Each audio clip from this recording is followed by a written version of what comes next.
Hello students, welcome to point number 4.3 bond parameters in our unit number 4 chemical bonding and molecular structures. We know that in last sessions lecture number 10 is based on a bond length and today our lectures with another parameters is a bond angle. So let us discuss about the bond angle in a very deep manner. Just as a bond lengths, we know that the bond lengths are important parameters to the structures and for the properties of the compound. So likewise bond length, bond angle is also important to judge the structures and the properties of the compound. Fine. So what is the meaning of bond angle? It is the angle between the orbitals containing bonding electron pairs. क्या बोला है आपने? Bonding electron pair. Non bonded electron pair को यहाँ पे कुछ दिखाना नहीं है. अराउंड द सेंट्रल एटम के आसपास का जो मोलेक्यूल, जैसे मेरे पास मीथेन का मोलेक्यूल है तो our central atom is carbon, so there is a bond angle between HCH is called as an bond angle. जैसे मेरे पास एमोनिया है तो HNH का जो बॉन्ड एंगल मुझे मिलेगा वो एमोनिया के लिए मिलेगा. मेरे पास वाटर है तो HOH का जो बॉन्ड एंगल मुझे मिलेगा तो वो मुझे वाटर के लिए मुझे मिलेगा. So once again it's the angle between the orbitals containing bonding electron pairs around the central atom in a molecule. So it is generally expressed in degrees. जैसे हम बोल रहे हैं 120 degrees, 109 degree, 28 minutes, 120 degree, 90 degree, whatever, and measured by a spectroscopic method. इसको यहाँ spectroscopy ने अपने practically से वो उसने प्रूव किया हुआ है, राइट? अभी मैंने आपको बोला कि इसका इंपॉर्टेंस क्या है. So it defines the angle between the bonding pairs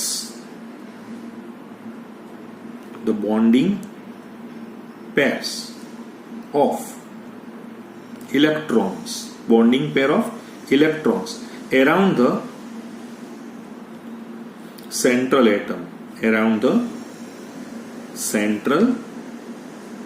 atom, and hence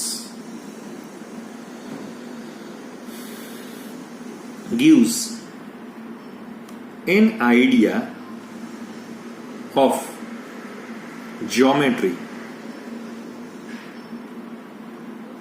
and shape of the molecules. इससे मुझे क्या मिलेगा? ज्योमेट्री का आइडिया मिलेगा और शेप का भी मुझे आइडिया मिल सकता है.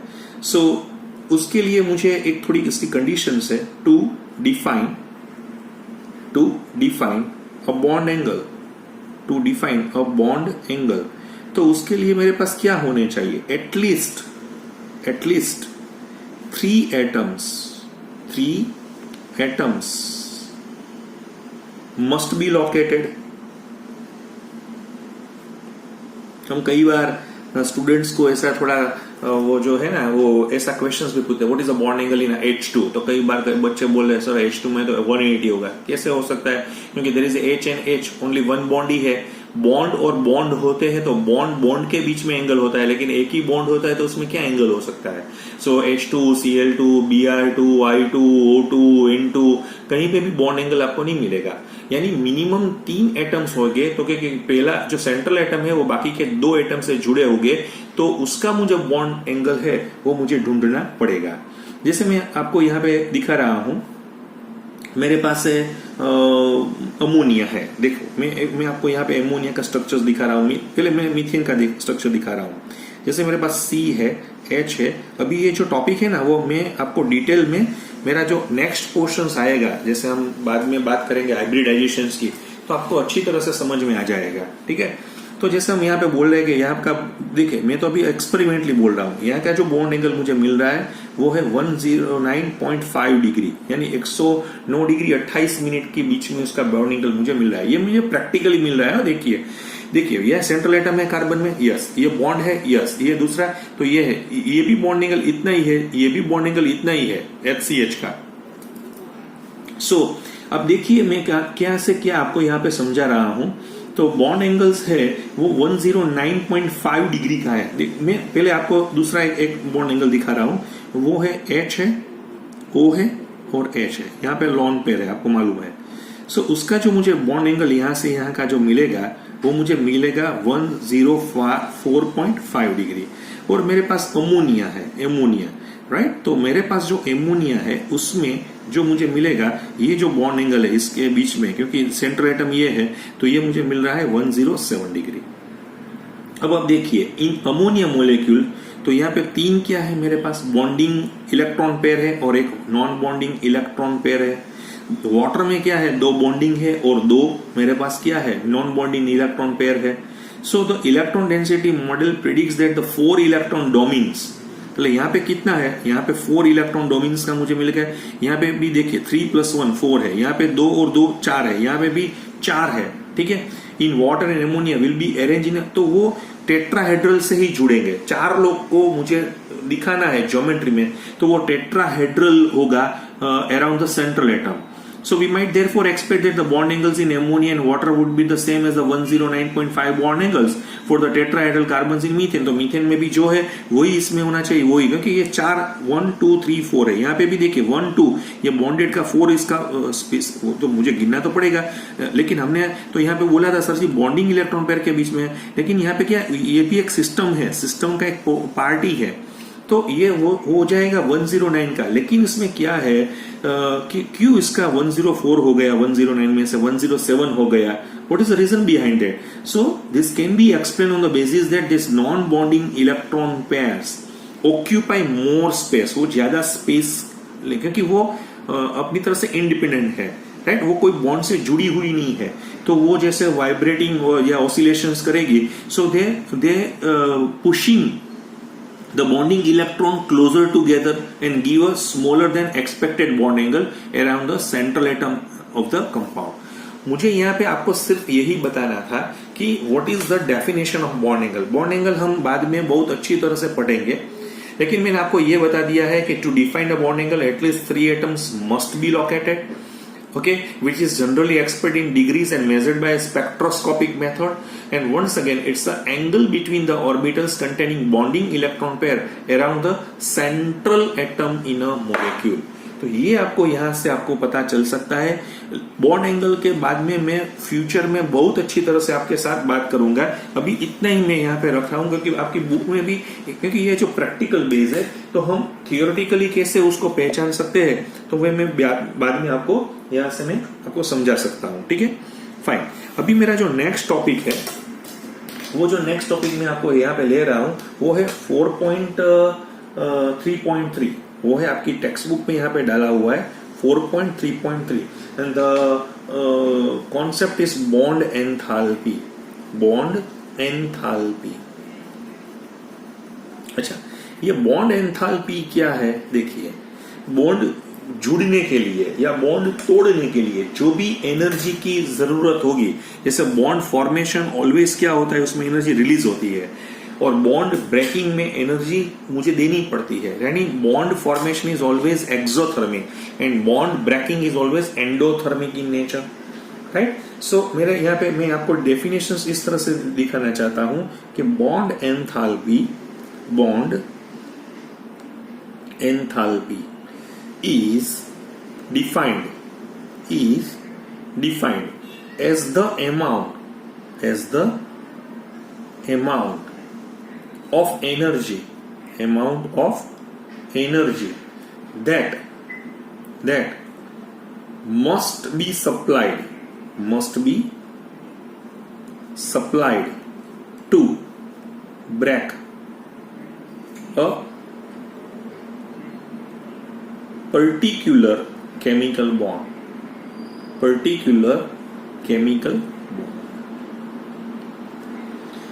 ठीक है, जो बॉन्ड एंथैल्पी है वो कितनी एनर्जी कोई पर्टिकुलर बॉन्ड के तोड़ने के लिए हमें देनी पड़ेगी, वो बॉन्ड एंथैल्पी है, right. So it is measured as the energy required for breaking 1 mole of bonds between 2 atoms in a molecule in the gaseous state.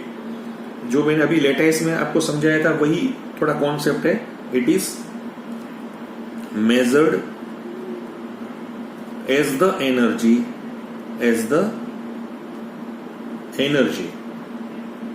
required for breaking 1 mole of bonds, एक मोल यानी 6.023 into 10⁻23 bonds को तोड़ने के लिए, right, जो energy की जरूरत पड़ेगी between two atoms in a molecule in the gaseous state and is expressed in terms of, कैसे हम एक्सप्रेस कर सकते हैं, in terms of kilo joule per mole. जैसे मैं आपको यहाँ पे एक एग्जांपल्स देना चाहता हूं, मेरे पास है H2 है, देखिए ये गैसियस पहले होना चाहिए, राइट, मोलिक्यूल है which is converted into H gaseous and H gaseous, so definitely they require energy and this energy is called as in bond enthalpy। जैसे मेरे पास एक डेटा है 43.5 into 8 kilo joule per mole energy is required. एक मोल मेरे पास hydrogen molecule था, उसको तोड़ने के बाद इसको डिसोसिएट करने के लिए मुझे ये जो डेटा है एनर्जी का मुझे यहाँ पे मिल रहा है। जैसे for molecules containing multiple bonds, right, so it, उसको हम क्या बोल रहे हैं, देखिए मैं कैसा बोल रहा हूं, for molecules containing multiple bonds,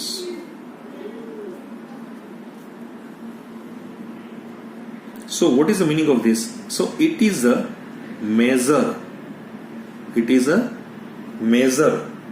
of energy required, it is a measure of energy required to break all the bonds, सभी बॉन्ड मुझे तोड़ देने हैं, all the bonds, ठीक है। यहाँ पे मल्टीपल बॉन्ड में इसका मतलब यह है, जैसे मेरे पास O2 है, यानी मेरे पास O डबल बॉन्ड O है, वो गैसियस फॉर्मेट में है, तो उसको मुझे O गैसियस और O गैसियस में ब्रेक करने के लिए जो डेटा है वो है 498 किलो जूल पर मोल।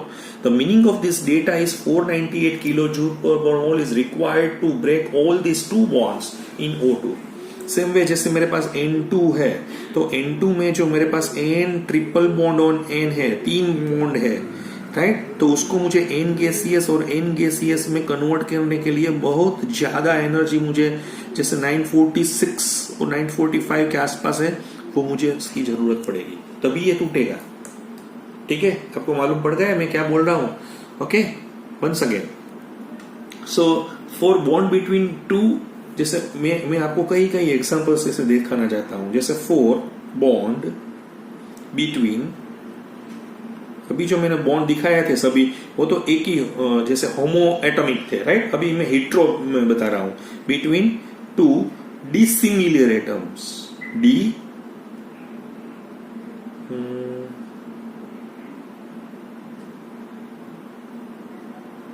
सिमिलर एटम्स, उसको हम क्या बोलते हैं, हेट्रो न्यूक्लियर भी बोलते हैं, हेट्रो न्यूक्लियर डायएटॉमिक कंपाउंड भी हम इसको बोलते हैं, ठीक है। जैसे मेरे पास मुझे यहाँ पे दिया गया है HBr, मुझे यहाँ पे दिया गया है, ठीक है, तो HBr में मुझे क्या मिलेगा, so this HBr is a gas, पहले वो गैसियस होना चाहिए, फिर मैं उसको कन्वर्ट करता हूं H गैसियस में और दूसरा चला जाता है ब्रोमीन गैसियस में, तो उसके लिए मुझे यहाँ पे जो एनर्जी है वो 360 kilo joule per mole energy is required. अभी तो मैंने तरह के एग्जांपल्स दिए, जैसे मेरे पास सिंगल बॉन्ड वाले डायएटॉमिक थे, मोर देन मल्टीपल बॉन्ड भी मैंने दिए, जैसे मैंने हेट्रो भी मैंने आपको दिए हुए हैं, ठीक है। अभी मैं आपको यहाँ पे ऐसे भी एक बात करना चाहता हूं कि for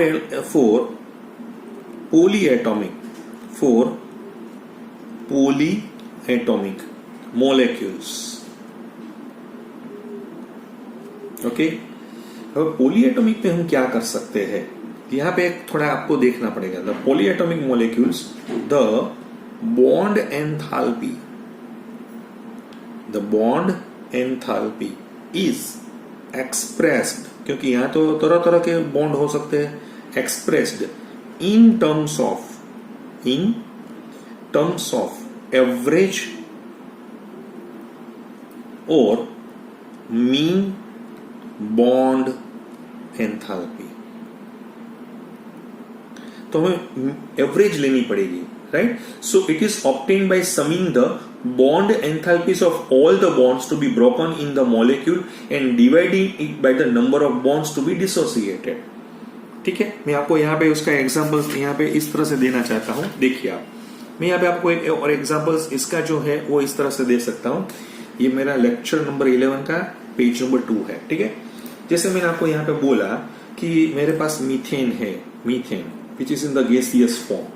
So I want to convert into carbon gaseous as well as 4 hydrogen in a gaseous form. So the total is delta H is equal to 1662 kilojoule per mole. So इसका मतलब ये हुआ ना कि इसमें कितने बॉन्ड है? 4 bond है. कितने हैं? 4 है. तो उसका एवरेज क्या हो जाएगा, राइट? मुझे उसका एवरेज ढूंढना है. So the average is like that, average bond enthalpy for CH bond. तो क्या होगा? तो 1662 डिवाइडेड बाय 4, तो मुझे क्या मिलेगा?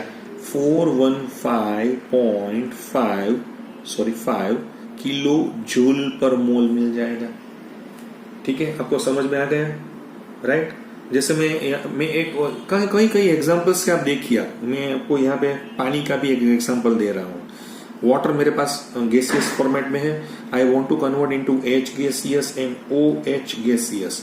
तो मुझे उसका डेल्टा H क्या मिला है? 502 किलो जूल पर मोल. ठीक है, फिर मैंने एक आपको दिया, देखिए आप, बहुत बढ़िया एग्जांपल्स मैं आपको यहाँ पे दे रहा हूँ.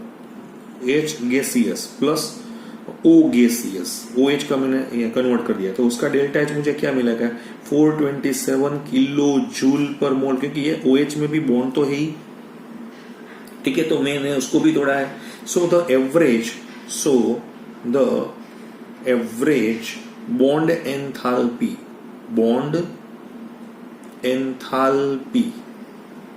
Of OH bond will be what?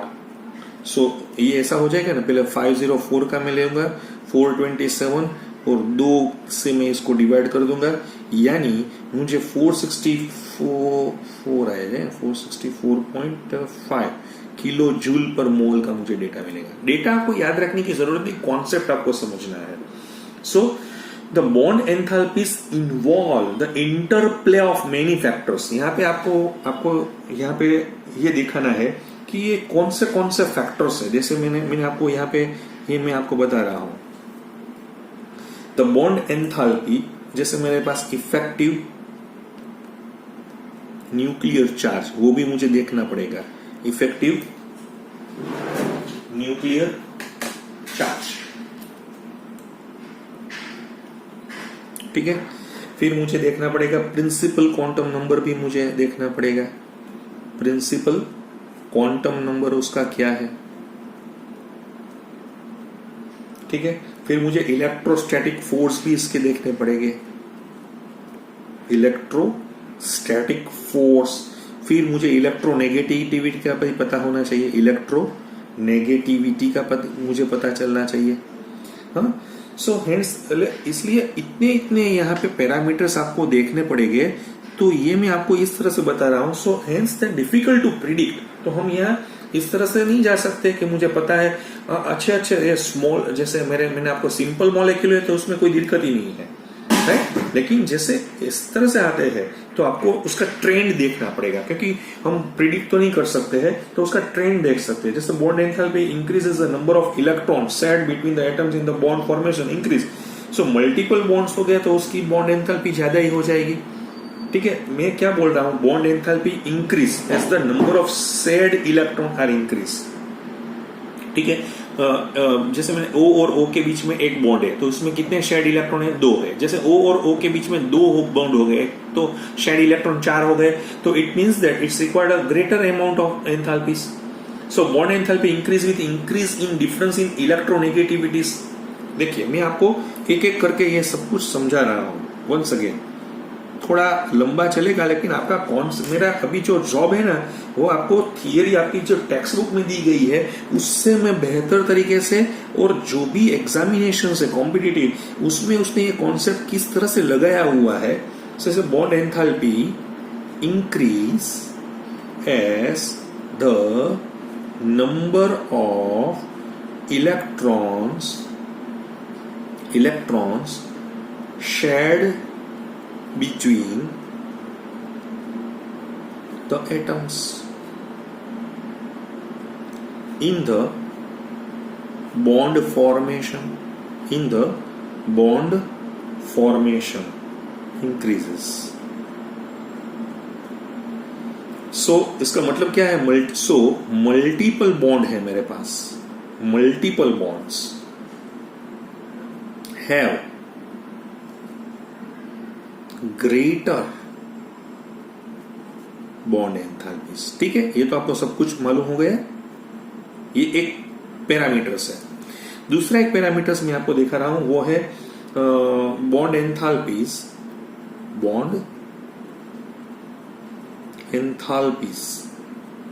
Increase with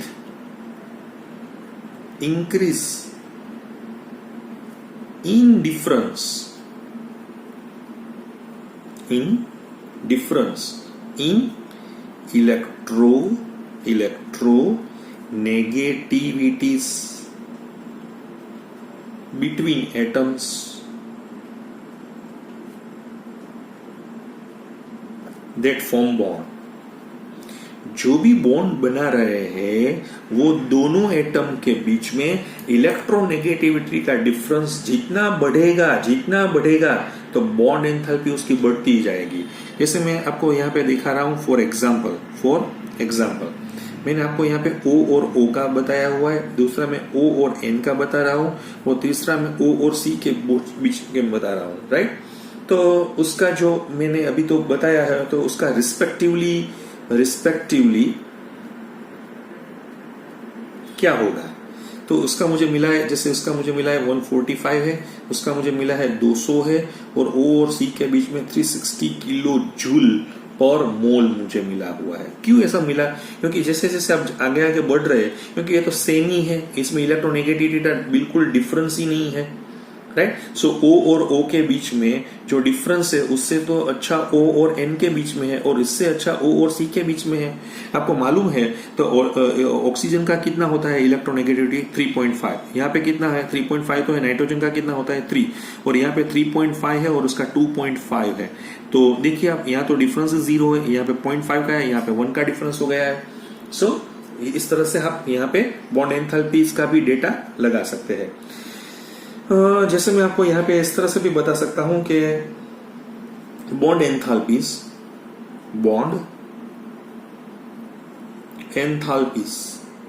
decrease as the bond length जैसे बॉन्ड लेंथ बढ़ जाती है, यानी डिस्टेंस बढ़ जाता है, यानी आपको कम एनर्जी उसको यूज करनी पड़ेगी, तो बॉन्ड एंथैल्पी वो कम हो जाएगी। बिकॉज द इलेक्ट्रॉन, क्यों ऐसा हो रहा है? बिकॉज द इलेक्ट्रॉन डेंसिटी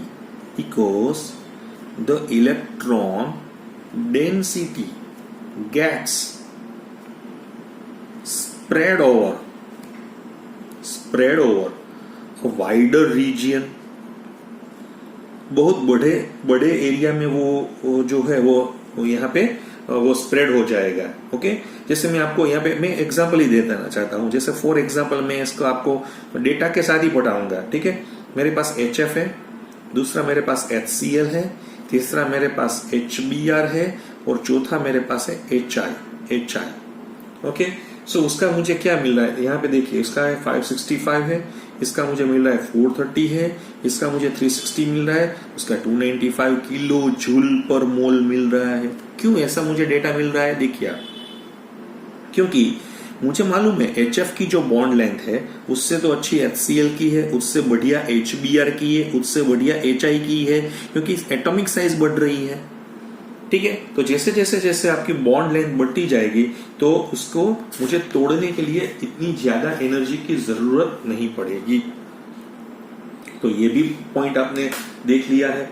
अभी मेरा जो नेक्स्ट पॉइंट है राइट, वो है बॉन्ड ऑर्डर। क्या मैं आपको अभी समझा रहा हूं? बॉन्ड ऑर्डर के बारे में आपके साथ बात कर रहा हूं। ये जो मेरे टेक्स्ट बुक में दिया गया है वो है 4.3.4 और मेरा जो टॉपिक है वो है बॉन्ड ऑर्डर। अभी जो बॉन्ड के पैरामीटर्स हम देख रहे हैं उसमें हम बॉन्ड ऑर्डर की बात हम यहाँ पे करना चाहते हैं। तो बॉन्ड ऑर्डर में क्या हम इसमें हम देख सकते हैं, तो बॉन्ड ऑर्डर हमको जैसे पढ़ना है बिल्कुल बिल्कुल इजी है। देखिए मैं आपको बॉन्ड ऑर्डर इस तरह से दिखाना चाहता हूं।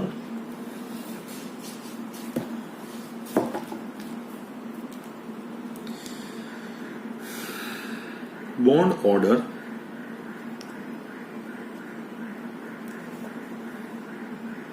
is defined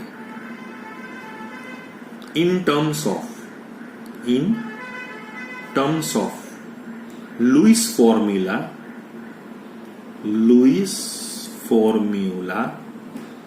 as the number of pairs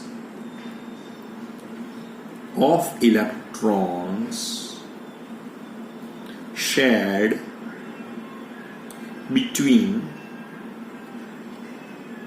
two bonded atoms in a molecule। ठीक है, बिल्कुल सही है। बॉन्ड ऑर्डर हम क्या बोलते हैं, जैसे कि दो एटम के बीच में कितने बॉन्ड है, तो जो बॉन्ड होते हैं उसको बॉन्ड ऑर्डर बोलते हैं। So it is nothing but it's a measure of the amount of electron density is the bond. So it is a measure of the amount of electron density in the bond, right? So हम क्या बोलते हैं, greater the electron density,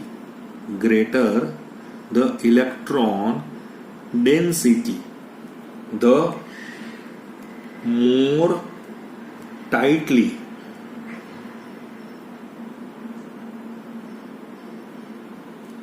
are the nuclei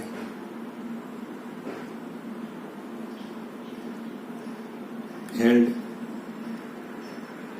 and more close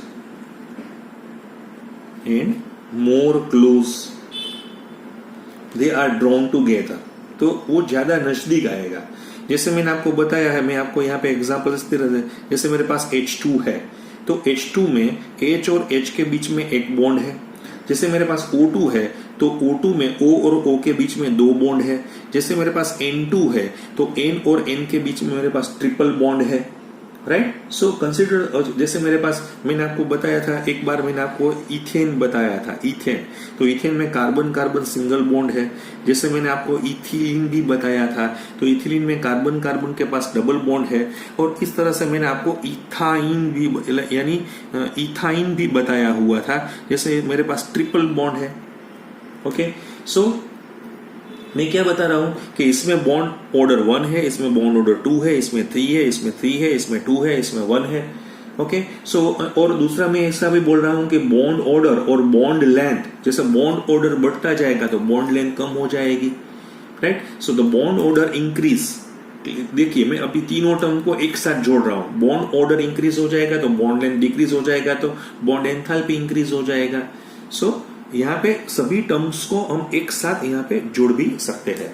so this is all about the bond adder. तो आज के लिए हमने जो बॉन्ड पैरामीटर्स है वो सभी मैंने यहाँ पे लगाए हुए हैं. नेक्स्ट लेक्चर है ना वो मेरा रेजोनेंस स्ट्रक्चर में है, लेकिन मैं जनरल ऑर्गेनिक केमिस्ट्री की जब मैं बात करूंगा तो बहुत डिटेल में ले जाऊंगा. लेकिन यहाँ पे जो भी मुझे दिखाया गया है वो उस तरह से मैं रेजोनेंस स्ट्रक्चर आपको नेक्स्ट लेक्चर में समझाऊंगा. Thank you very much.